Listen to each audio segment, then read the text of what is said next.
Alors aujourd'hui, je vais pas essayer d'être trop professoral. Je vais me mettre un petit peu comme vous. J'ai aussi dans ces activités des salariés à payer, être assez pragmatique. Et donc le but, c'est qu'on puisse faire un tour d'horizon de qu'est-ce que c'est la digitalisation, pourquoi est-ce qu'on est en train d'en parler maintenant. Une fois qu'on va savoir un peu ce que c'est, quelles sont les opportunités que ça va pouvoir nous permettre de prendre ou de pas prendre en fonction de notre entreprise. On va regarder un petit peu à travers l'entreprise quels sont les différents aspects de la communication, que ce soit interne, externe ou avec nos fournisseurs ou nos clients. Et puis on terminera par quelques challenges et les moyens de commencer une transformation si c'est désiré. Alors quand on parle de numérisation, d'abord, il faut qu'on se mette un petit peu d'accord sur ce qu'est la numérisation. Alors pour commencer, je vais vous raconter une petite histoire. En janvier 96, donc on s'était pas mis d'accord avec Olivier, finalement on fait un peu la même chose. En janvier 96, j'ai créé ma première société, et puis quand on commençait à travailler, j'en ai pris un là, on recevait ce genre de catalogue de nos fournisseurs, ça vous appelle tous quelque chose. Si on voulait faire nos commandes, c'était par fax, commandes à l'étranger, c'était difficile, l'euro n'existait pas encore. On gérait nos dossiers clients en version papier, on faisait de la publicité principalement dans la presse écrite, différents médias comme ça.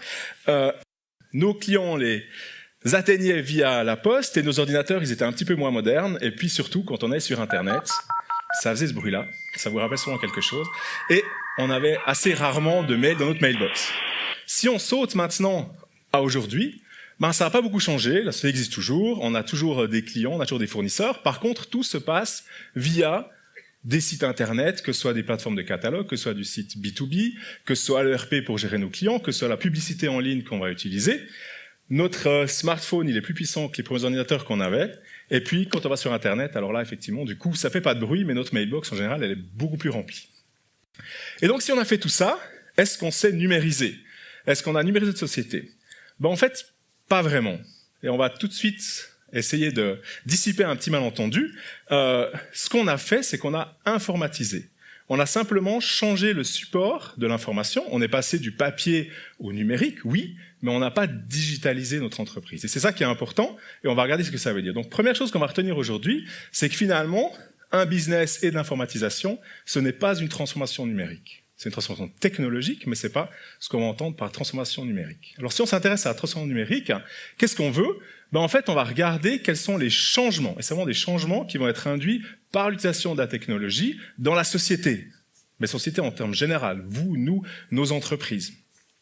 Et tout ça, c'est grâce à l'ubiquité d'Internet, c'est-à-dire au fait qu'en tout lieu, tout temps, on a accès à Internet. Et ça va encore s'accentuer avec l'arrivée prochaine de la 5G. Et donc, si on est d'accord avec cette définition de la numérisation, on va regarder un petit peu quelles sont les opportunités qu'on va avoir. Si on a accès en tout temps et en tout lieu à l'information, du coup, on va pouvoir communiquer à travers le monde sans aucune barrière. Ce qui n'était pas le cas avant. Il fallait attendre que la poste, ou le courrier, ou les téléx, ou télégraphes aient pu être échangés. La deuxième chose, c'est la dématérialisation. Une fois que notre information est stockée sous une forme digitale, elle est échangeable, elle est multipliable, elle est transférable. À l'époque, pour communiquer des plans, il fallait faire des copies de plans pour des mouvements de monde, par exemple, assez importants.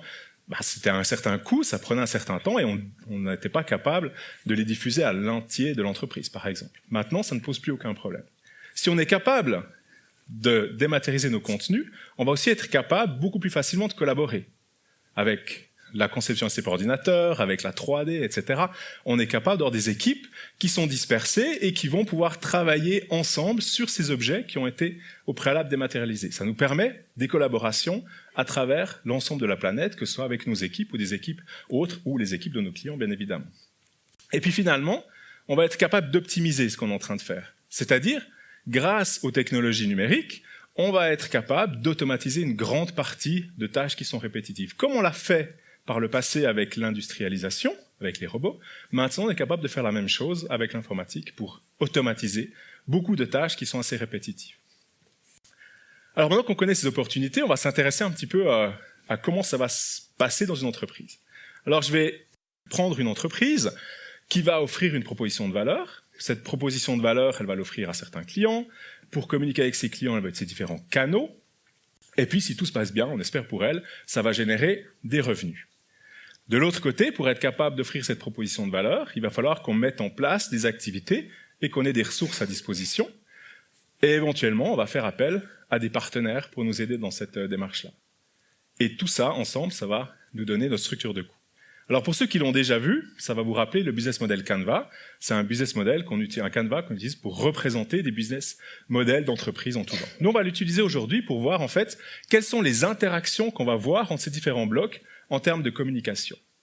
Et si maintenant on s'intéresse à la transformation digitale dans le domaine de la communication, on va voir qu'il est nécessaire qu'on modifie non pas simplement le canal, qu'il est nécessaire qu'on modifie la manière dont on travaille, les processus qu'on va mettre en place, le business model qu'on va essayer d'avoir derrière. Et c'est ça qui va nous intéresser. Alors je propose de faire un aperçu maintenant des différents secteurs de l'entreprise dans lesquels on va voir de la communication, qu'on va voir qu'est-ce qu'on peut faire pour la digitaliser, quelles sont les opportunités qui s'offrent à nous, et puis on va prendre quelques exemples comme ça à travers. Je ne vais pas être exhaustif, le but c'est de pouvoir faire un aperçu un petit peu général. Alors la première chose, on va s'intéresser à la partie client, comment est-ce que je vais communiquer avec mes clients. Alors, on ne pouvait pas ne pas parler de réseaux sociaux aujourd'hui, vous connaissez ça, on a différents réseaux sociaux qui sont présents sur lesquels on peut communiquer. Mais finalement, on communique sur un réseau social comme on irait placer une affiche ou on essayerait de placer des affiches dans cette salle. Si on veut aller un petit peu plus loin, si on veut participer à la transformation, il faut qu'on soit capable de mettre en place d'autres éléments. On va s'intéresser aux métriques, comment est-ce que les gens reçoivent notre message. On peut faire des tests A/B testing, c'est-à-dire qu'on va tester un message différent, enfin le même message avec certaines modifications pour voir lequel marche le mieux. C'est possible dans les réseaux sociaux, c'était assez difficile avec des versions print. On peut faire du crowdsourcing, on peut demander à nos clients de nous aider, eux, à nous donner des informations sur les produits, qu'est-ce qui les intéresse, qu'est-ce qu'ils veulent. On peut faire de la co-création jusque-là, permettre au réseau de créer un produit en fonction de ses attentes, de ses besoins.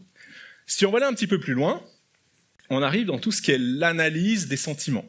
C'est assez moderne, enfin c'est assez innovant pour l'instant. Les entreprises sont en train de le découvrir. Ça nous permet de sentir le pouls des réseaux sociaux vis-à-vis de notre entreprise. Et ça nous permet, si on est directement dedans, de pouvoir réagir aussi. Alors j'ai pris un exemple de Shell et de Lego, ça vous rappelle quelque chose ?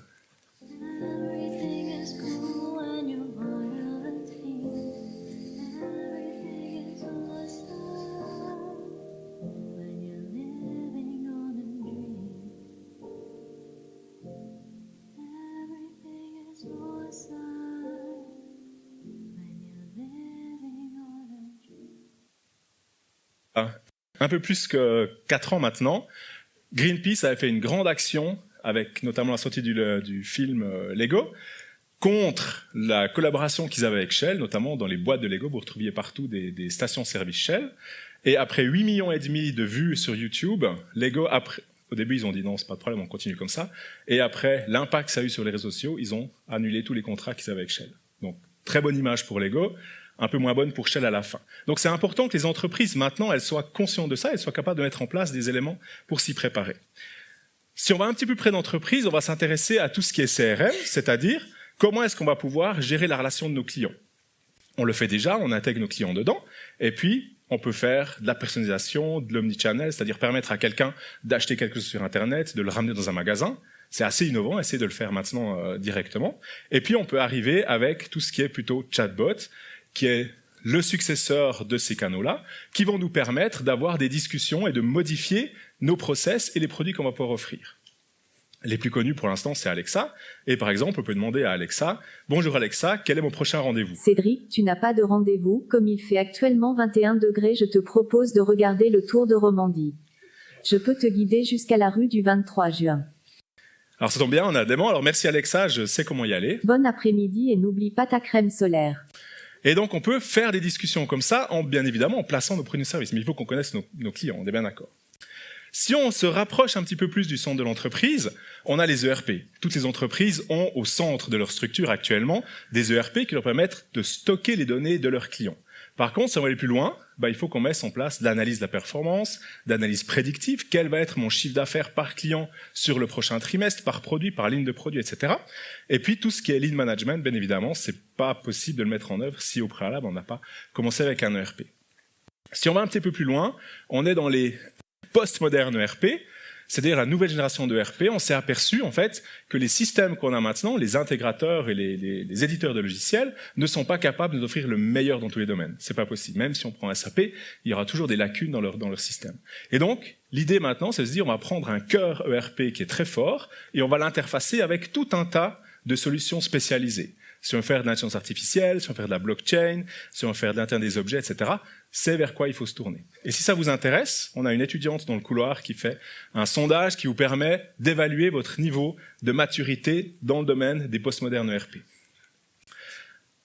Si on se rapproche encore un peu plus, on a la communication interne. Vos employés sont capables, avec leur téléphone, de communiquer facilement via Messenger, WhatsApp, etc. En entreprise, c'est assez difficile. Si on met en place des solutions en temps d'entreprise, il faut qu'on arrive à en tirer profit, avec des groupes d'experts, par exemple, avec des communautés de pratique, avec du knowledge mining, c'est-à-dire qu'on va analyser les discussions pour essayer d'extraire la connaissance de son employé. On perd moins d'informations chaque fois qu'un employé va quitter notre entreprise. Et puis, bien sûr, plus moderne, tout ce qui est communication unifiée, en fait, on va supprimer simplement cette idée de canal, on va fusionner les canaux et n'importe qui, n'importe où a accès à n'importe quelle application de notre entreprise, bien évidemment. Et puis pour terminer, la partie droit du business model, c'est nos fournisseurs, on va mettre en place de l'approvisionnement. L'approvisionnement, ça veut dire qu'il faudra qu'on mette en place un système qui nous permet de gérer les catalogues, mais on peut aller bien plus loin avec l'évaluation des différents fournisseurs, avec l'optimisation de nos inventaires, par exemple avec les inventaires gérés par les fournisseurs, ou la conformité de nos achats. On peut encore aller un étape plus loin avec tout ce qui est digital procurement. Alors désolé, tout est en anglais sur ce slide-là. Ça n'a pas encore été traduit, ou du moins les vendeurs français ne l'ont pas encore fait. C'est la possibilité de automatiquement, avec l'analyse prédictive, de choisir le meilleur fournisseur pour un certain produit à une certaine date dans un certain pays, de pouvoir automatiser intégralement le processus de commande, approvisionnement et paiement. Et puis bien évidemment, on arrive aussi dans le supplier relationship management, c'est-à-dire qu'on va mettre en place des outils, comme on l'a mis pour nos clients, pour gérer nos fournisseurs, pour garantir le lien entre nos fournisseurs et nous. Alors je me dépêche un petit peu, j'arrive au bout. Dans les challenges qui nous restent, qu'est-ce qu'on va rencontrer ? La résistance au changement. Alors on parle de résistance au changement dans les gens de l'entreprise, au niveau des collaborateurs, mais sachez que Canon, c'est l'inventeur de la caméra numérique. D'accord. Ils ont eu peur de la sortir, ils avaient peur de cannibaliser leur vente de pellicules, et ils sont passés à côté. Plus personne n'entend parler de Canon aujourd'hui, alors qu'ils ont une grande partie des brevets des caméras digitales. Une autre chose, c'est de connaître notre client. On collecte beaucoup de données, mais il faut savoir quelles données pour qu'on puisse créer de la valeur pour nos clients. Si vous êtes chez le coiffeur, ça vous fait une belle jambe s'il connaît votre nom, votre prénom, votre adresse, votre numéro de téléphone et votre date de naissance, mais s'il ne sait pas comment vous coupez les cheveux, ça vous posera un problème. Pensez dans vos entreprises, vous êtes un peu les coiffeurs, et souvent on a beaucoup d'informations, mais on ne sait pas vraiment ce que nos clients veulent ou comment leur couper les cheveux. On a des problèmes aussi avec nos solutions technologiques. Elles ont été mises en place quand les nouvelles technologies n'étaient pas encore là, et du coup c'est assez difficile. Vous, en tant que privé, vous pouvez commander des photos de vacances, suivre en temps réel l'impression, l'emballage, l'envoi de vos photos de vacances. Par contre, en tant que professionnel, quand vous faites une commande à 100 000 francs à votre fournisseur, pour savoir où elle en est, bien souvent, vous n'avez que le téléphone pour avoir des informations. Parce que les systèmes ne sont pas encore prêts pour pouvoir se connecter. Et puis finalement, il y a le risque qu'on s'accroche à nos vieux business models. C'est pas le tout de vouloir abandonner les DVD pour les remplacer par des films en ligne. Netflix, ils ont dû créer un nouveau business model, pas uniquement la vente. C'est la même chose pour les annuaires.